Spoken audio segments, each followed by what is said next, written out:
Perayaan Hari Suci Nyepi Tahun Baru Saka 1943 menjadi titik awal untuk menjaga keseimbangan antara alam dan kehidupan di tengah-tengah pandemi saat ini. Momentum ini juga diharapkan angka penyebaran dan pandemi COVID-19 cepat berlalu. Hal tersebut diungkapkan langsung Bupati Buleleng Putu Agus Suratnyano di sela-sela menghadiri upacara Tawur Kesango siang tadi.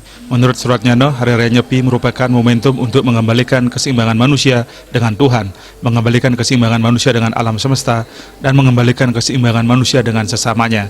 Meski di tengah pandemi saat ini, menurutnya semua pihak harus bergotong royong dan saling menguatkan tali persaudaraan untuk bersama-sama memerangi COVID-19. Diharapkan dengan berbagai upacara sebelum perayaan Nyepi, Bon Agung dan Bon Alit bisa seimbang dan hal-hal negatif diharapkan akan hilang, terutama penyebaran kasus COVID-19 di Buleleng bisa turun. Kita melakukan upacara di Cadas Pate, tentunya harapan bisa memberikan vibrasi keseimbangan antara makrokosmos dan mikrokosmos, ya, keseimbangan Buana Agung dan Buana Alit.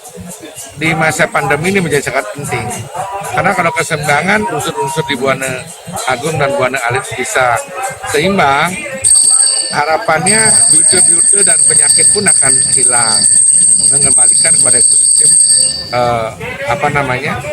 ekosistem yang ada di seimbang. Diharapkan dengan berbagai upacara sebelum perayaan Nyepi, Buana Agung dan Buana Alit bisa seimbang dan hal-hal negatif diharapkan akan hilang, terutama penyebaran kasus COVID-19 di Buleleng bisa turun. Suratnyano juga mengingatkan tentang pentingnya toleransi antar umat di Kabupaten Buleleng saat catur berata penyepian yang berlangsung esok hari. Komang Yuda, Bali TV.